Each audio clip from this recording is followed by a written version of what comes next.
ونستغفره ونعوذ بالله من شرور أنفسنا ومن سيئات أعمالنا من يهده الله فلا مضل له ومن يضلله فلا هادي له أشهد أن لا إله إلا الله وحده لا شريك له وأشهد أن محمدا عبده ورسوله أما بعد فإن خير الحديث كتاب الله وخير الهدي هدي محمد صلى الله عليه وسلم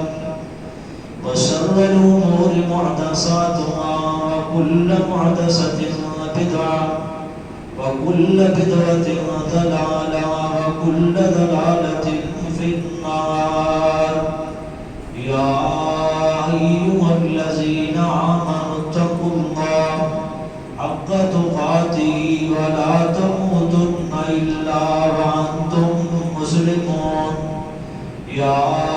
أيها الناس اتقوا ربكم الذي خلقكم من نفس واحدة وخلق منها زوجها وبث منهما رجالا كثيرا ونساء فاتقوا الله الذي تساءلون به والأرحام إن الله كان عليكم رقيبا يا أيها الذين آمنوا اتقوا الله وقولوا قولا سديدا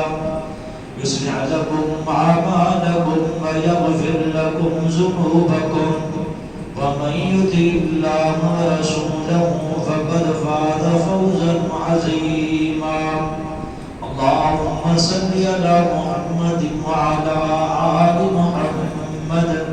كما صليت على إبراهيم وعلى آل إبراهيم إنك حميد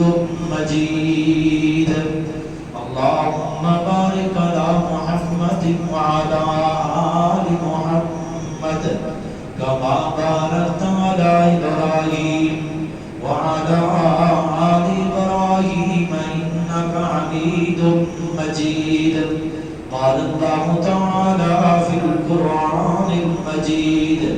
إن الله يحب التوابين ويحب المتطهرين سبحان ربك رب العزة عما يصفون وسلام على المرسلين والحمد لله رب العالمين. انتہائی معزز سامعین کرام، دوستوں، بزرگوں، نوجوان ساتھیوں، صحیح البخاری اندر کتاب النکاح حضرت سعد بن سعد رضی اللہ تعالی عنہ حدیث راوی نے، اور حدیث مبارکہ نمبر 3396. حضرت سعد بن سعد رضی اللہ تعالی عنہ فرماتے ہیں کہ ایک دن میں نبی علیہ السلام کے کول مسجد نبی اندر بیٹھا سا. ایک نوجوان عورت نبی پاک کے کول آ گئی اور اس نے آ کر کے بات کی کہ اللہ کے رسول جی، میں اپنے آپ نو، اپنے وجود نو، اپنے جسم نو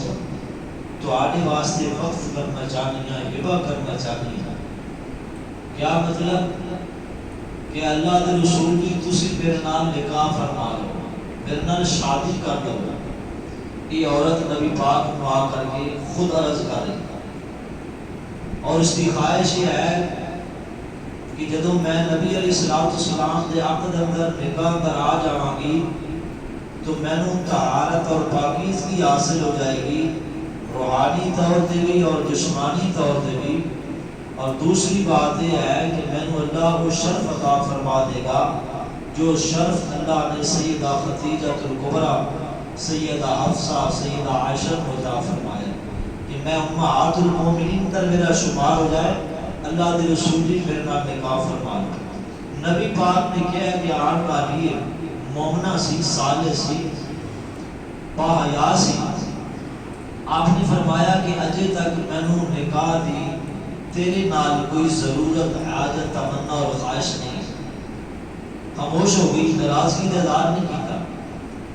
کوئی نبی علیہ الصلوۃ والسلام کا پروانہ بیٹھا ہے, حدیث اندر نام کوئی نہیں لیکن صحابی رسول کا ذکر ہے. فرمایا یا رسول اللہ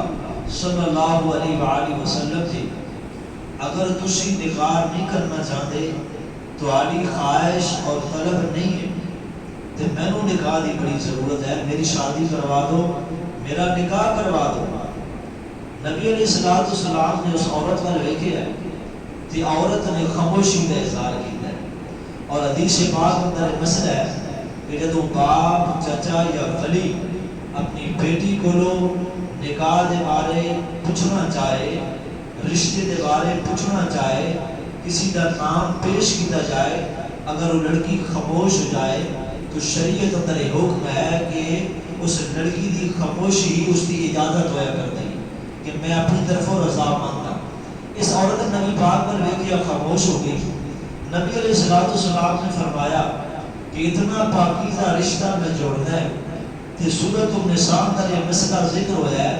کہ جدوں تائیں خامد حق مار نہ دے, آن والا خامد جو اس کا خامد بن رہا ہے اگر اپنی بیوی کو نکاح کر حق مار نہیں دیتا تو اس کو پہلے اپنی بیوی کے قریب نہیں جا سکتا. تو نبی علیہ الصلوۃ والسلام نے, آپ تو بڑا ولی اور کیڑا ہو سکتا سی, عورت خاموش ہو گئی, اس کی اجازت ہو گئی. آپ نے صحابی رسول کو پوچھا کہ میں محمد صلی اللہ علیہ وسلم تیرا نکاح اس عورت نال کرا رہا ہوں کہ تیرے کو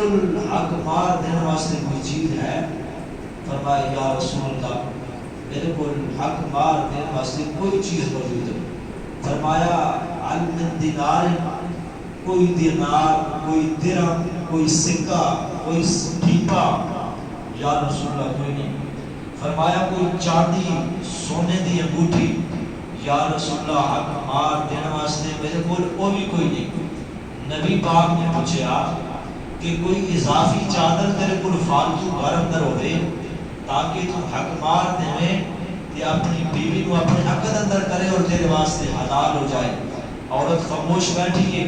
خامد نہ نبی پاک اللہ کر رہے ہیں. فرمایا یا رسول اللہ صلی اللہ علیہ وسلم کوئی چیز نہیں, کوٹھی, بنگلہ, محل, جائیداد, رقبہ, رشتہ داریاں, باغات, کوئی چیز نہیں. سونا, چاندی,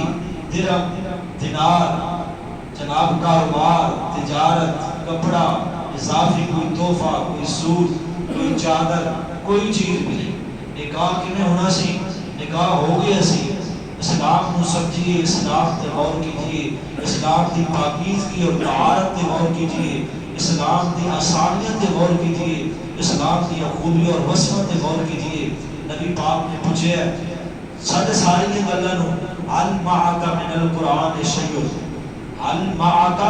من القرآن شیء. او میرے پروانیاں پریشان نہیں ہونا, تیری خواہش ہے, تیری تمنا ہے, تیری ضرورت ہے, شادی تیری زندگی کا حصہ ہے. اللہ نے میں محمد صلی اللہ علیہ وسلم کو رحمت بنا کے بھیجی ہے اور اسلام کو سارے واسطے نعمت بنا کے بھیجی ہے. آپ نے فرمایا میرے پروانے قرآن کی کوئی صورت یاد ہے؟ جی یا رسول اللہ سورۃ قضا و قضا, لو قضا و قضا. میں نے سورۃ الفاتحہ بھی یاد ہے, سورۃ الاخلاص بھی یاد ہے, میں نے فلانی سورت بھی یاد ہے, میں نے فلانی سورت بھی یاد ہے. نبی پاک نے فرمایا میں محمد صلی اللہ علیہ وسلم تیرا نکاح اس عورت نال کروا رہا ہاں جہڑیاں صورتاں تینوں یاد نے. بیوی دے قریب جاون تو پہلے یہی قرآن دیا صورتاں اپنی ہون والی اس بیوی کو یاد کرا دیں, یہی تیرا حق مار ہو جائے گا, یہی تیرا حق مار ہو جائے گا. نکاح ہو گیا ہے, گھر آباد ہو گیا ہے, دو ہستیاں گناہوں تو بچ گئی نہیں, پاکیزہ خاندان تیار ہو گیا ہے, بنیاد رکھ دی گئی ہے.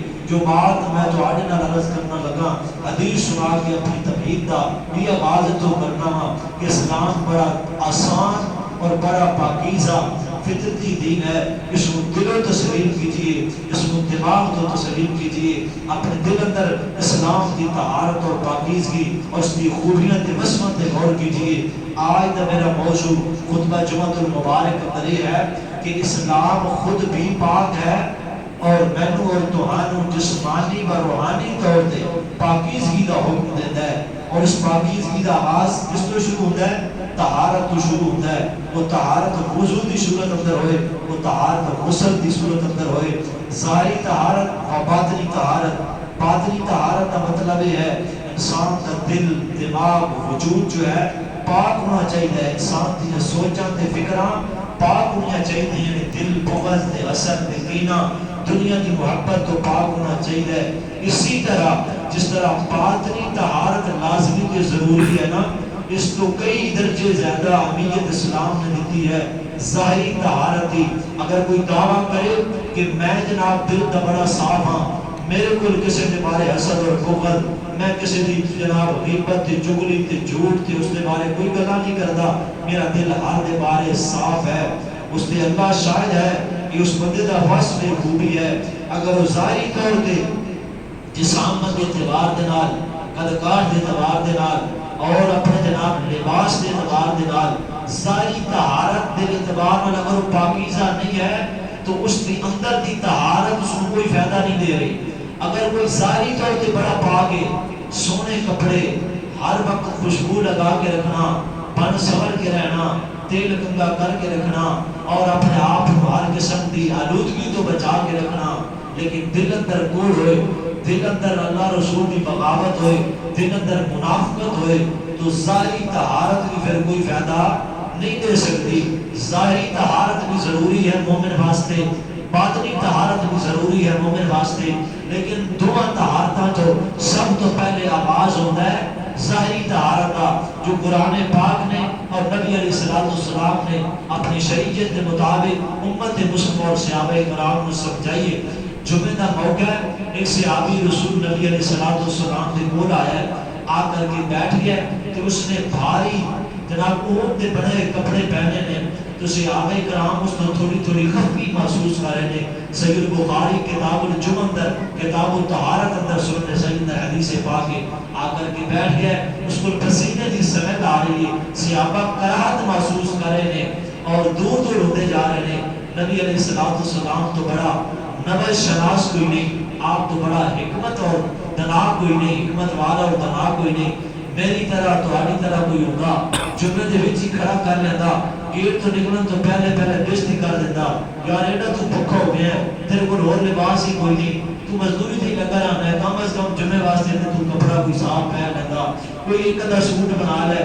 اس طرح کا انداز سادہ ہونا سی۔ نبی پاک نے جب ویکھیا نا، محسوس کیتا، تو نبی علیہ السلام نے فرمایا لوگوں کو کی ہو گیا ہے، لوگوں کو کی ہو گیا ہے، انہیں پر کوئی ایک کپڑا نہیں جڑا جمعے واسطے یا طہارت واسطے یا کسی موقع میں استعمال کرن۔ نبی علیہ السلام نے مطلق گل کر دیتی، صحابہ کرام حیران ہو گئے کہ آپ کا موضوع کچھ اور سی، لیکن آپ نے حکمت کا پہلو اختیار کردیاں اسے پروانے کو بات سمجھا دیتی کہ جمعے تے آنا ہوئے تے ایک خاص لباس ہونا چاہیے، طہارت اور پاکیزگی کا خیال رکھنا چاہیے، انسان کا وجود معطر ہونا چاہیے، پاک ہونا چاہیے۔ اس پاکیزگی کا آغاز قرآن پاک کی روشنی اندر اور نبی علیہ السلام کی حدیث کی روشنی اندر، اس کا آغاز وضو تو ہوتا ہے، اس کا طہارت کا آغاز، ظاہری پاکیزگی کا آغاز وضو تو شروع ہوتا ہے، ظاہری پاکیزگی کا آغاز غسل تو شروع ہوتا ہے۔ قرآن پاک نے اعلان فرمایا اور نقشہ کھینچیا،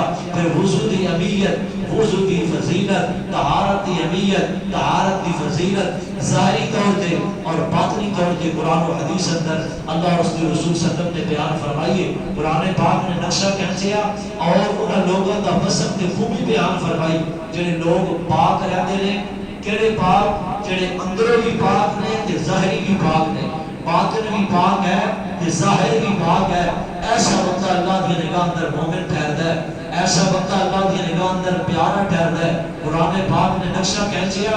اور جو آغاز ہوتا ہے جس طہارت کا وضو، تو وضو کا ذکر قرآن نے خاص طور پہ بیان فرمایا ہے۔ سارے کئی احباب ایسے نے، بڑا عرصہ ہو گیا ہے میں ہٹ کے طور پہ گل نہیں کر رہا، تجربے کے طور پہ کہہ رہی ہوں، کئی احباب ایسے موجود نے جنہوں نے 12 14 سال نماز پڑھتے ہو گئے نے، این سنت کے مطابق جو وضو نبی پاک نے کیتا ہے، اور حضرت عثمان رضی اللہ تعالیٰ عنہ، جناب ابو ہریرہ رضی اللہ تعالیٰ نے جو ظاہری طہارت وضو دی صورت اندر صحابہ کو کر کے دکھائیے اس اندر اسی ناقصاں نامکمل ہاں اور اس جو پچھیاں سستو کا شکار ہاں وضو کا طریقہ بھی انشاءاللہ قرآن و حدیث کی روشنی کے اندر ذکر کروں گا وضو کی اہمیت بھی بیان ہوئے گی وضو کی فضیلت بھی بیان ہوئے گی پھر موقع ملیا غسل کا طریقہ غسل کی اہمیت غسل کے فضائل کتنے نے قرآن و حدیث اندر صحیح غسل ہے کیڑا جو شریعت میں مطلوب ہے اللہ پاک نے قرآن پاک اندر طہارت کا ذکر فرمایا ظاہری طہارت والے قرآن نے اعلان فرمایا ان اللہ یحب التوابین ویحب المتطہرین اللہ فرماتے ہیں میری محبت حاصل کرنی ہوئے میرا پیار حاصل کرنا ہوئے نماز پڑھن تو پہلے نفل ادا کرن تو پہلے تہجد کا قیام کرن تو پہلے قرآن کھولن تو پہلے نفل نوافل ادا کرن تو پہلے صلاۃ التراویح ادا کرن تو پہلے میرا قرب حاصل کرنا ہوئے میرے قریب آنا چاہتے ہو میرے نال محبت اور پیار کرنا چاہتے ہو ان اللہ یحب التوابین ویحب المتطہرین جڑے بندے میری طرف